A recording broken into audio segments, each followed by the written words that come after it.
What's up, guys? Welcome back to the Collision Live.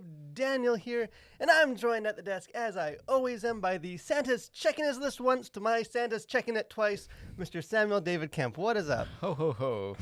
Merry Christmas, Daniel. We're feeling the festivities. It is 18 days till Christmas. Not that I'm a child and keeping close count. Not that you bought another tree for your house decorations. Yeah, I won't maybe tell you how many Let's trees. just say it's more than two, let's just say less than 100. So say you might need two hands to count the amount of trees that I have in my house. But hey, I love Christmas, and it's Jesus' birthday, so Plus it's the holiday season. But we want to thank you for joining us. Got a lot of nice kind of soft topics to talk about this week, like Satan. We haven't had his club. We haven't had a good Satan episode for a while, so we'll definitely get into some of that kind of controversy and just sort of some other conversations and kind of centered around Christmas and books and controversies and Nazis and Nazis. This is the full episode. We're getting the full experience. So thank you guys for joining us. Encourage you guys to jump in the comments section, have a conversation with us as we sort of look at what's going on in culture, the good, the bad, the ugly, and just trying to approach it through the lens of Scripture and that kind of as Christians. But we're not the only ones here. Today, to talk about this, we also have our crew, and we need to, before we get into our topic, we do need to address a little bit with our crew. So we have, Joni. We always like Joni. She's on Santa's nice list. Stephen, though, might have moved on to Santa's naughty list, so I need to get this off my chest. That last week I shared, really from the depths of my heart and maybe even my soul, my feelings towards Christmas songs and inserting kind of modern Christmas choruses and bridges into perfect Christmas songs. And Stephen, our crew behind kind of working the computer, smiled, nodded, embraced me, supported me in that. And then a few days later, there I am in church. I'm sitting, I'm worshiping my God, and Stephen's up there on stage, and he starts singing. And we're singing "Joy to the World" about the angels and all that wonderful stuff. And then, like a cunning serpent, a false prophet of Christmas, Stephen gets up there and starts singing, and we sing, "Joy to the World," throwing that chorus in there, sort of a stream of consciousness of, wait, what we're doing, we're singing. Let's make sure we declare that. So, Stephen, we can throw you up there. I just want to make sure that you feel convicted, that the Holy Spirit has been working on you. Do you have any words, any confession before we get into our topics? Any defense of the defense is it's not my planning. I don't know. You were singing along with. We won't say who picked the songs for this Sunday, but you know who you are. Hey, well, I forgive. I just don't forget. But we do have some other conversations and stuff to get into. So why don't we kick things off like we always do with our first segment? We have cultural conversations.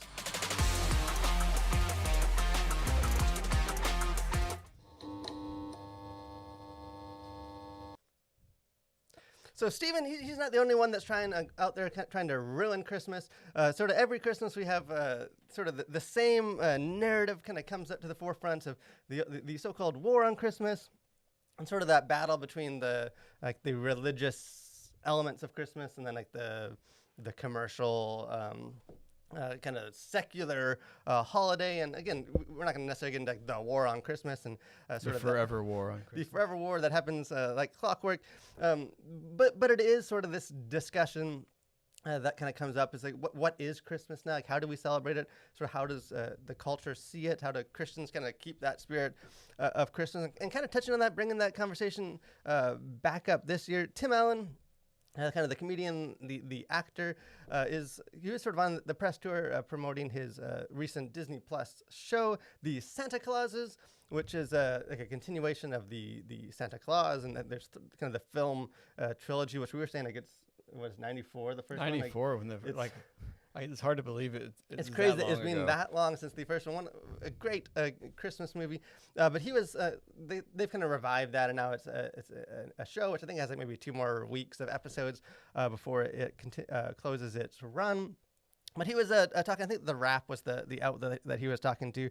And he says a lot of stuff in the interview. But here's sort of the key part for us to kind of maybe get into. He's talking about the show. He says, originally it had a lot of otherworldly characters and ghosts and goblins. I said, no, this is Christmas. It's Christ mess. It's literally a religious holiday. We don't have to blow trumpets, but I do want you to acknowledge it, that this is what it's about. If we want to get into Santa Claus, you're going to have to go back into history, and it's all about religion. So I'll confess, I have not actually seen the Santa Clauses. I've seen the movies. So I'm not sure exactly so far in the show if they've followed through on some of that, or if they're doing that kind of in the finale. But a lot of people have been talking about this comment kind of for or against it. But what are your sort of takeaways from old Tim Allen focusing on Christ in Christmas? Yeah, well, first of all, I'm a huge fan of the original movies. I have not seen the show yet. I may or may not get around to it. But yeah, I mean, I think partly it kind of feels like sort of a nothing burger, as the saying goes. Like, I don't know, like making a movie about Santa Claus and Christmas. Like, of course, it's going to be about Christmas, and I don't know.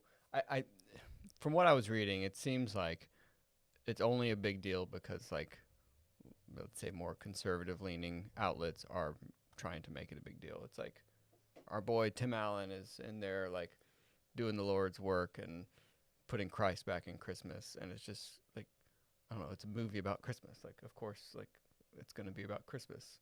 But yeah, so I don't know. I just think it's kind of dumb. Yeah, I'm somewhat in there. I think like I think it's hard to deny that there are people that make it intentionally, like, we want to remove Christmas from like its roots, or its like religious meaning, and like kind of morph it into this is purely is sort of this secular holiday that's sort of about a lot of Christian values, but we don't necessarily kind of bring Jesus or have to have Jesus and all that to still, you know, have goodwill and make it about family. And like, so I do get, I think it's not nothing like this sort of this push, but I don't know. I think it's like some of the, again, it's hard without having like actually seen it. If you guys have watched the show, I've heard it's actually quite good. I just say there's too many Christmas things to watch. I just don't have time for it. So I don't really know how they do it, but it is sort of that, because the irony, some of it is like it's still very much tapping into like flying sleds and like yeah, it's like very much Santa Claus. Like it still is like kind of Santa. some of those, and like I know like sort of that whole story has like religious roots, but it almost seems like there's like a Christmas entertainment, like there's the Line and there's like the Star of Bethlehem kind of sort of stories that the pageantry stuff, and then there's like the ho ho ho like Will Ferrell elf kind of like, and they don't often blend. Like, no, it seems like they don't, like, obviously there is just some overlap because of what Christmas is, but like, so I don't know, maybe good on him for like trying to have a foot in both. Well, I think what's interesting about this too is like, this is also coming from Disney, which, you know, if a week ago it's like we're all canceling our Disney subscriptions because, you know, they're coming for our kids, and it's like, I'd be interested to talk to those people and see how they feel about, you know, Christ being put back in Christmas with Tim Allen on Disney Plus.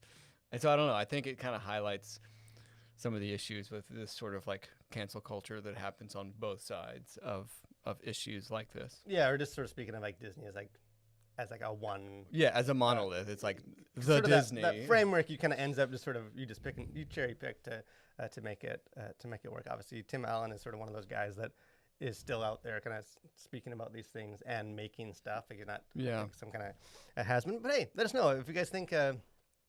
How he might do that, if it's good, if sort of it's just sort of much to do about nothing. It's just a way to generate buzz for the show, which I'm sure that's a factor of it too. We'd love to have that conversation with you guys. Kind of our next story that is actually kind of hot off the press.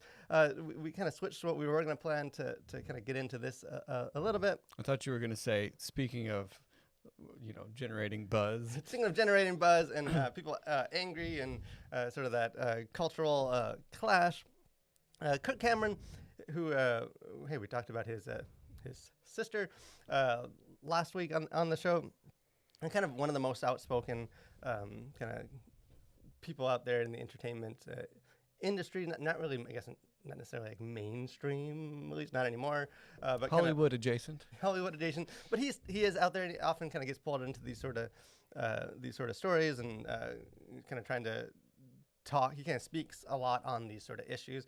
Well, he's in the news actually this morning. At least that's when I kind of came across it, for kind of a new controversy that is stirring. So kind of the basis of kind of the basics of this, so we can kind of get into it.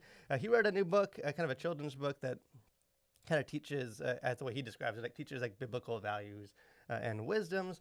And then he kind of wanted to promote that by doing in libraries and doing like public readings with kids. And so his like press marketer and team kind of reached out apparently to 50 libraries to do this, and they were rejected by all 50. They are batting 0% on their success rate. And in the article, at least the article I read, was one on Fox News. You can kind of Google it. Other places have written about it too. But he kind of shares a bit, saying like a lot of the reasons for that is like our values don't align, and like we don't really support that, or else they sort of dance around it, and like we'll get back to you. Well, our people call, don't call us, we'll call you, and then they never. We'll think about it. They never did. So he's kind of out there, kind of using this experience as an example that the world is like just increasingly closed off to biblical things. That it's obviously kind of hostile, and he's kind of made the case too that like each of these places that they tried to get into have also hosted things like drag, cross-dressing story hours, and like kind of more like sexual things, or like sort of like that's okay, but kind of having him do Christian stuff is not okay. So obviously this thing just dropped, so people are still kind of warming up in their outrage for it. But I think it's an interesting story because it touches on, I think, several things of like good, like valid things, and like maybe things that are not valid. So what are some of your initial takeaways? Well, I mean, I think maybe in like the valid camp is like, is this exposing some maybe hypocrisy in public libraries that needs to perhaps be addressed? Like if you're going to have, drag queen story hour, or, stories for kids that's about like gender fluidity, shouldn't you also then be open to having story hours that of a different type that maybe don't align with your values? And I think if you want sort of an open library system, then libraries should be open to both of those. And so maybe this is exposing some hypocrisy among the libraries, which, side note on libraries, I love libraries. And like we have a library right next to where our oldest goes to school. And it's awesome. And I've checked out tons of books, and I think they're a super underrated utility in the U.S. especially. But yeah, so I think, sure, we can say there's some issues maybe with some of these libraries. I think you mentioned that it's interesting which 50 libraries that are probably chosen when he goes to try and get his book tour. Like, did you try all the libraries, or like, could you not find one library that would have you? Because that is I agree that obviously it is exposing. I don't think he's wrong. To be like, hey, there's obviously sort of maybe not an agenda, but like there's a bias. A bias for let's say, hey, we're going to do pretty much anything as long as it's not Christian or biblical. And obviously he's himself is somewhat of a controversial, especially if you're not a Christian, controversial figure, and maybe they just don't want the buzz. But one of the things that you do, and you kind of need to read between the lines in like even the interviews that did make me wonder, is like none of them. Like they went 0%. Like 50 libraries. Like I know a lot of libraries like where we live would probably be thrilled. He had draw big crowds. And then they also say like, each one of these ones that they asked to be in like have hosted in the past, like in the recent past, like a drag hour. And sort of like reading between the lines, it's clear that like they targeted places that they would be most likely to be. Like a good lawyer, they didn't ask questions they didn't know the answer to. and again, maybe some of that is like, hey, what libraries need this? Like, is it the one that gets lots of positive stuff, or is it ones that are also like was provide an alternative? Like, I don't know the motivation for it, but it is clear that I don't think this was like unexpected, and like Yeah. and they are now kind of like there is this wave of like marketing, and like I think they had said like Well- now anyone who buys this book, we're gonna send one free copy to these libraries, and like it becomes sort of this.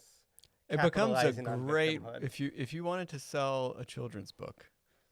I think this is a great way to sell a children's book, and maybe that's just sort of the grumpy old cynical man take on this story.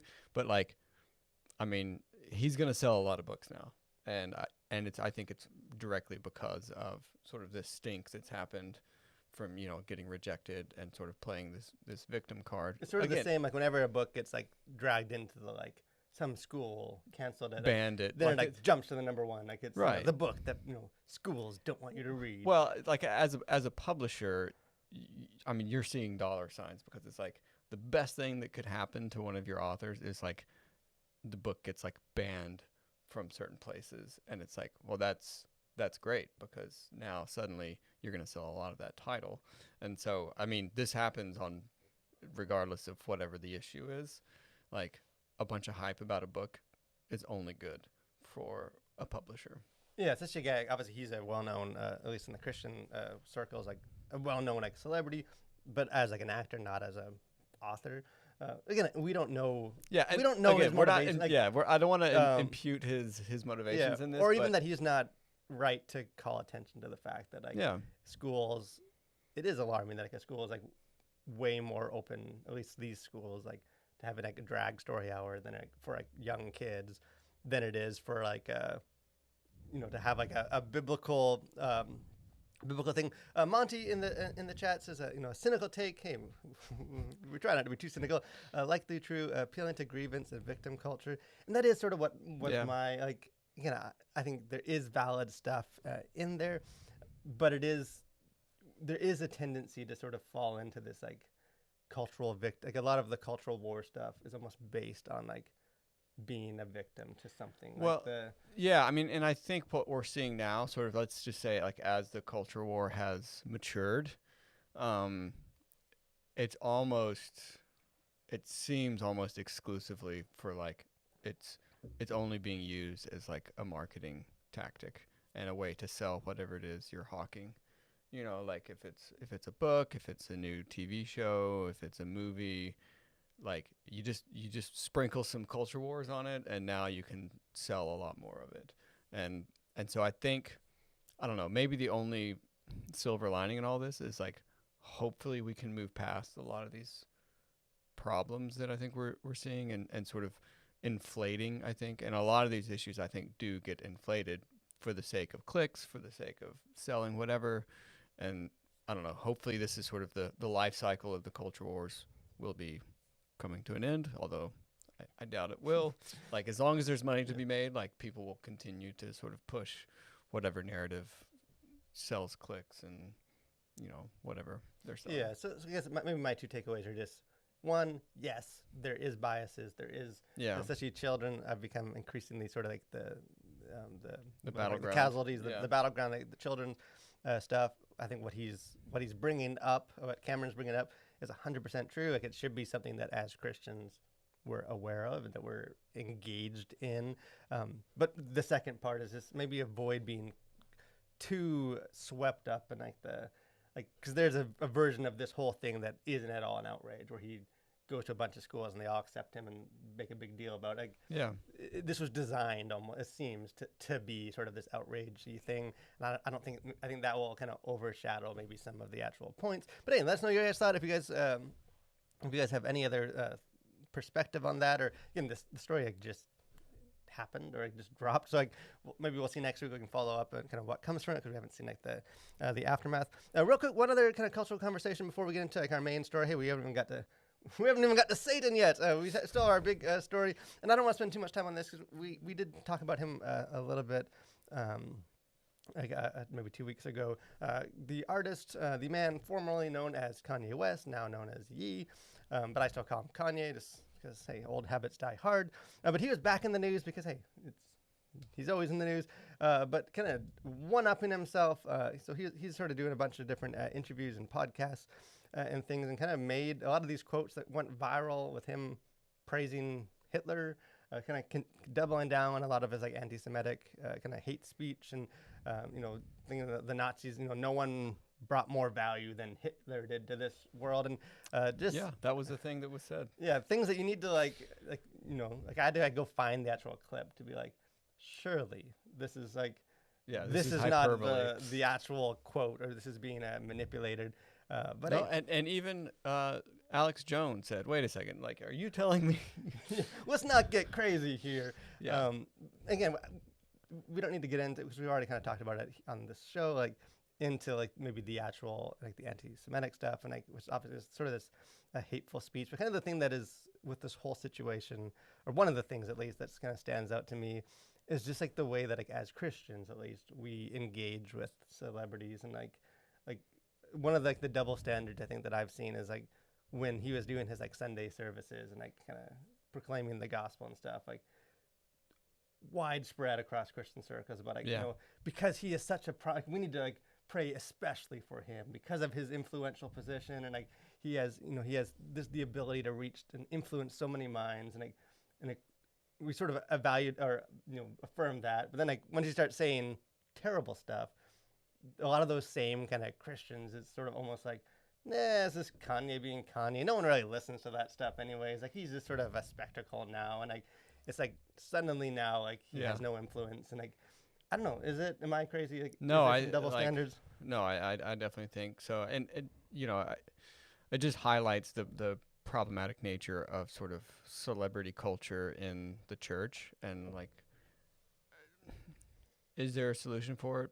Probably, but I think it's just human nature is going to want to, like, anytime there's a famous person who converts or suddenly saying things that the church can get behind, there's this rush to sort of put them on a pedestal and like they're now our champion, and then they have a mental break and are full on racists. Suddenly it's like, well, it's, let's see, what do I say now? Moving, hey, look over there. Oh, look, is that Kirk Cameron writing a book over there? Like, so there's this issue, and I think it's always been there in the church, is like when you sort of idolize leaders in the church, there are going to be, like, you're going to have to face the consequences because you are idolizing people after all. And I think there's a lot of misplaced faith in the church when it comes to some of these things, and so I think you're sort of seeing the result of that, and it's horrific what Kanye's saying, but it's like, what do you do about that? Yeah, I think one is just sort of being honest, like about like, 'cause I kind of think Christians almost like, not that we need to elevate or put all our faith in like a celebrity, but I think we kind of almost had it right the first time, where like he does have a big influence. Like he is all people are equal. Just because he's famous doesn't make him like more valuable, but it does give him a bigger platform than a lot of us, and like a lot more ears listening. So like I do think the church, the people that embraced him for that weren't wrong.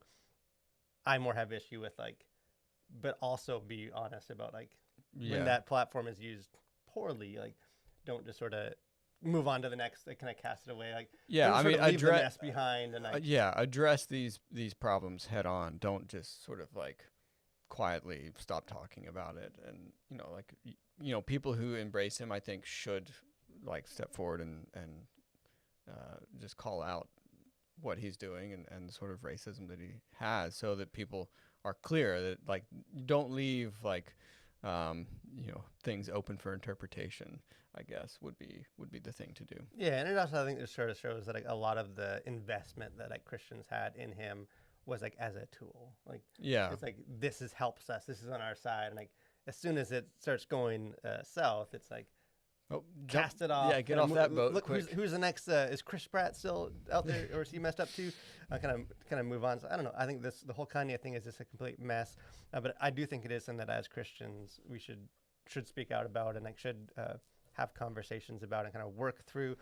So hey, let us know what you guys think of sort of his statements. How do you handle that? Are you disappointed with kind of where things have gone, or how to do some of that? But one thing I know that never, and has in 100 episodes has never left me disappointed, is Sam's Host Corner. That is our next segment. We have Host Corner.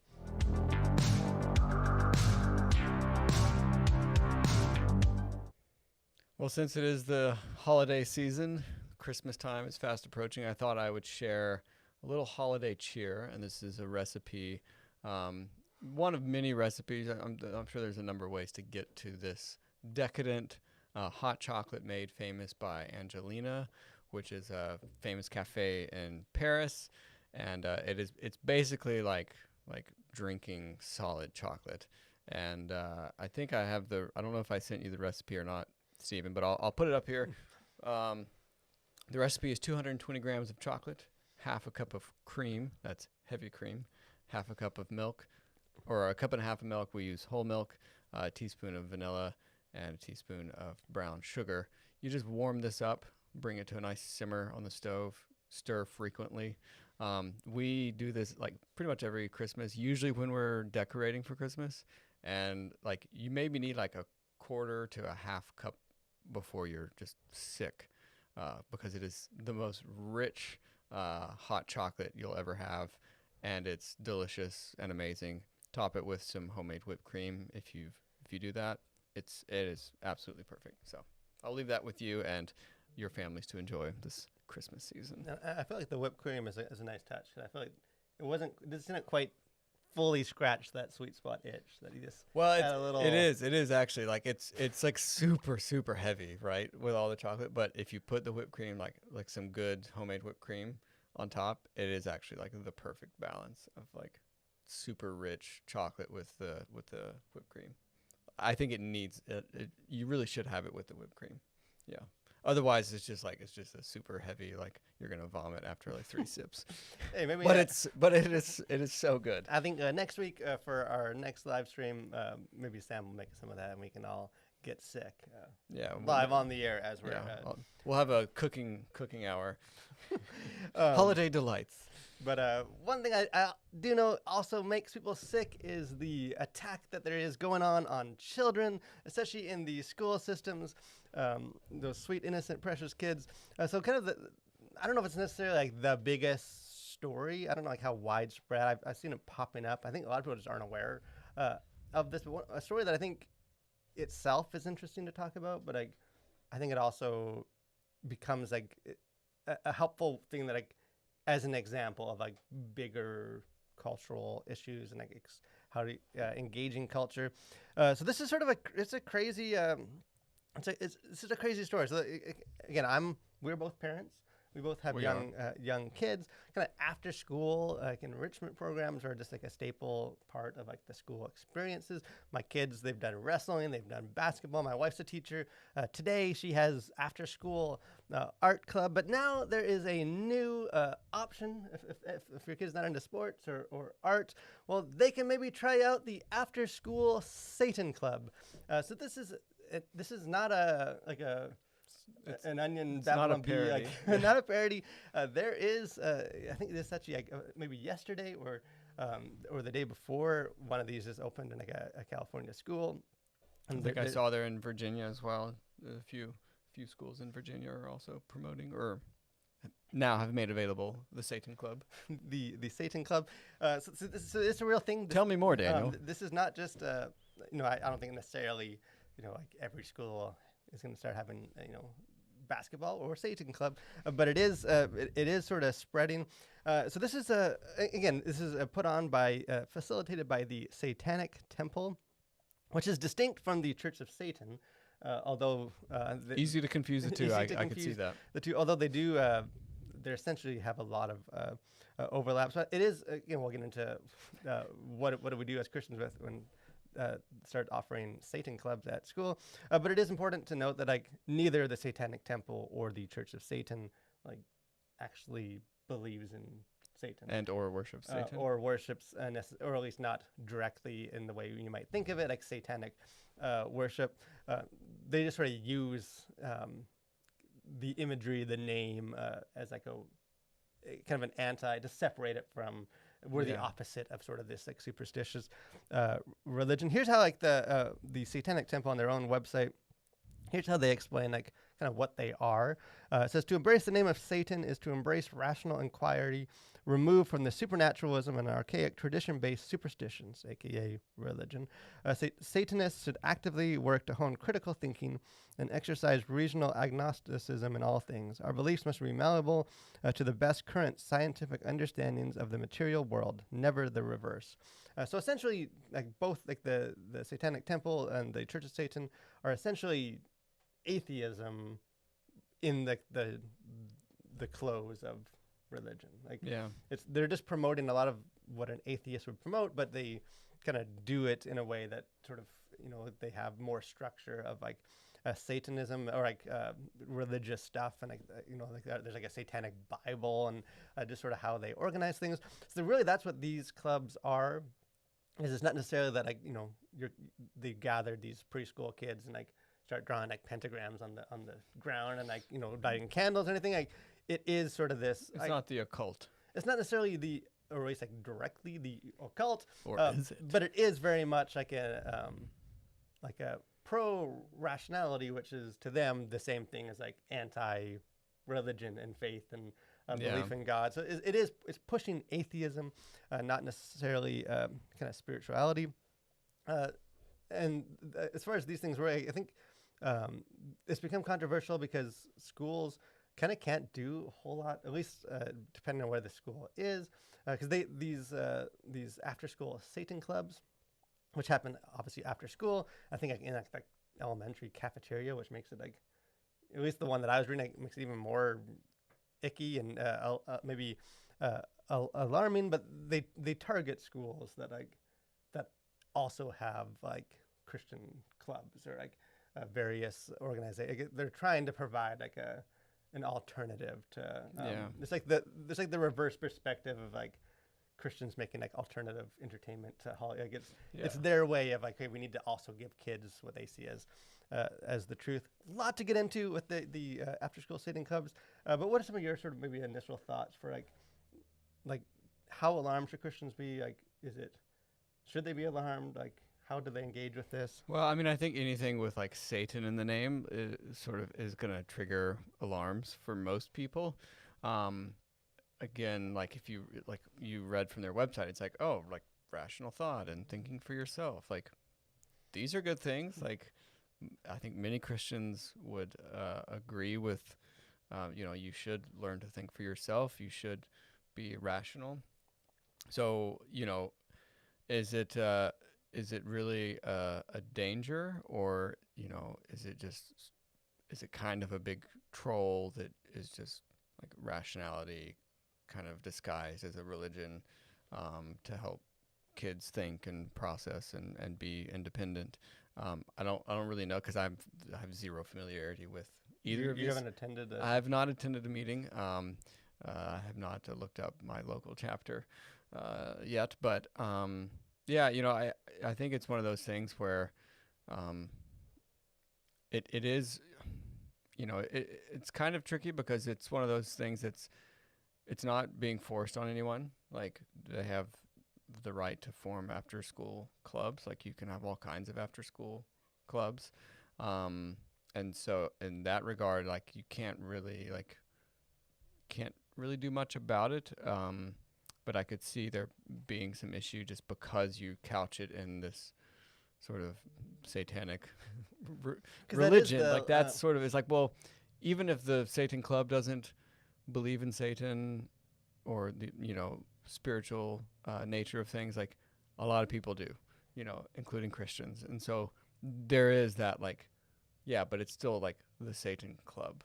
So yeah, because like I was thinking, like if you again, I think it is something that Christians should be aware of, and it's not and want to know more. But like if it was just called like after school atheist club, like I think Christians would still be like, okay, we need to be aware of this. But like it doesn't have, even if it did everything the same, like yeah. But as soon as you make it like Satan, then it becomes, which like in a sense like might like the content might like is this doing purely like atheism and pushing it, according to scripture, is essentially siding with Satan. Like that, it's not. Yeah. But it's just like the aesthetic of like, this is Satan's club, and like their picture, their logo is like a goat, and like Which I will say, having raised goats, there's a imagery. there's a reason. Well, there's a reason that goats are associated with the damned. So I'll leave that there. That's where all goats Little side note. belong. So I do think like maybe like maybe strip a little bit of like they're pushing Satan, like just because of like the name.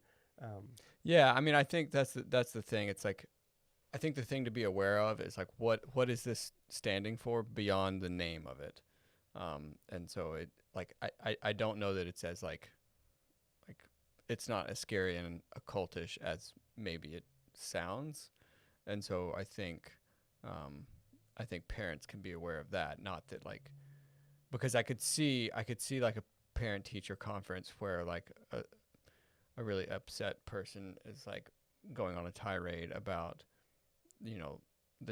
they're trying to have a demonic whatever, having no idea that no, it's not demonic, but it's it's this sort of basically atheistic club couched in demonic language.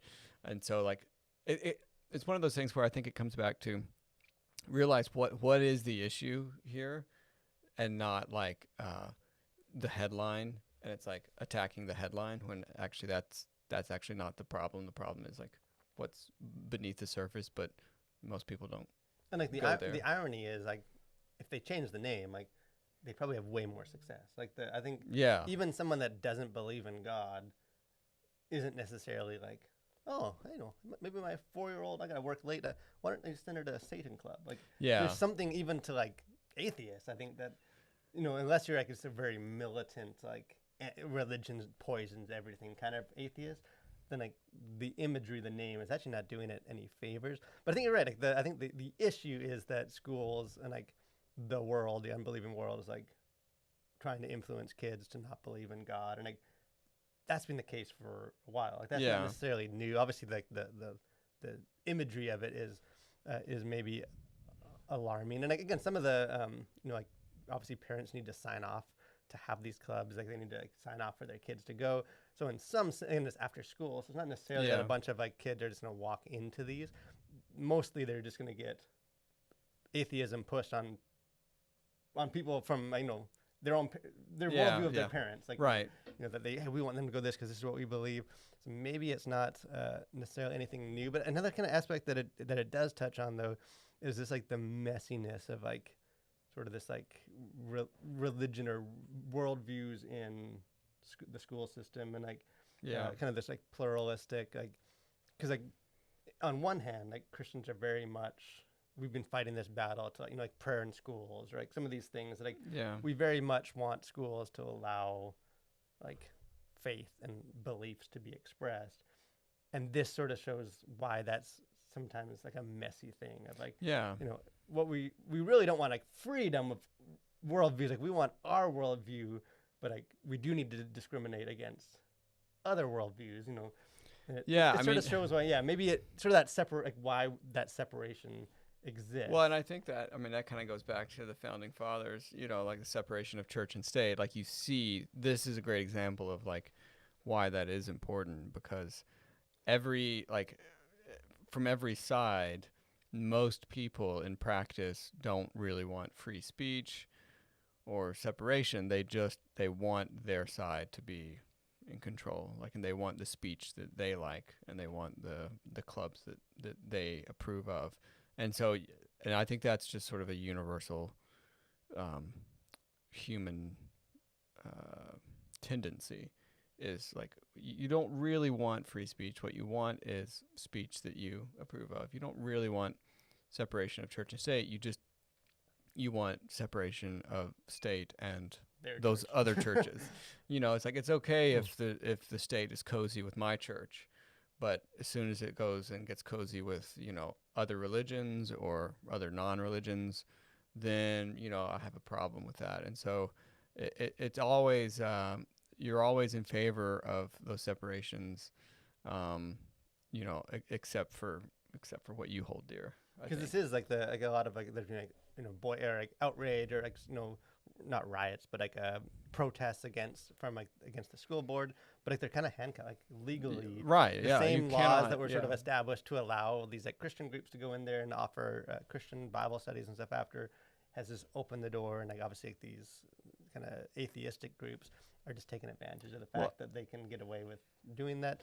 Well, and I think the other thing too is I think it highlights again like the fact that so few people realize the difference between like what you do in your home and what you do in public, and that there is like, if you want free speech, like if you're gonna get on that train, and if you're gonna be separation of church and state, like this is what that means, is that people that are diametrically opposed to what you believe can assemble and can have beliefs and ideas and discussions that you would probably wholeheartedly disagree with.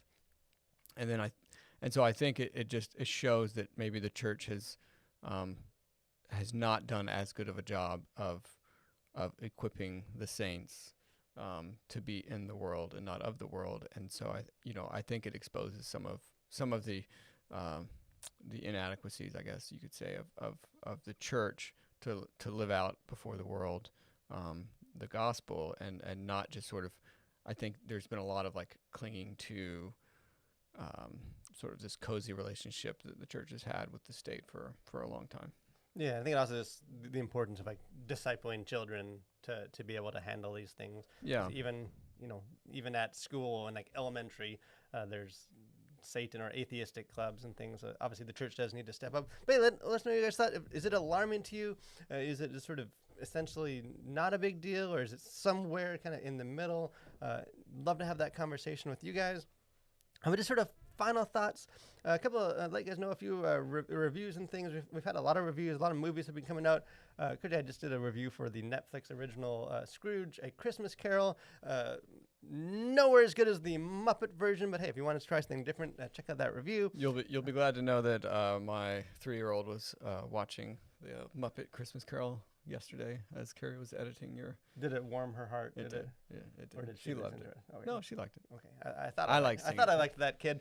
We got other reviews. I know I did a Puss in Boots movie, which actually comes out right before Christmas, so it's not wide release yet. But I think there is some stuff in that movie for parents to be aware of. So if your kid is asking you to go to the theater for that, check that out. And then we also check out our website, collision.org. Got some reviews and other things going on. But any kind of final thoughts, things going on? Well, I'll leave you with a quote. I think it's pretty fitting, from Epictetus or Epictetus.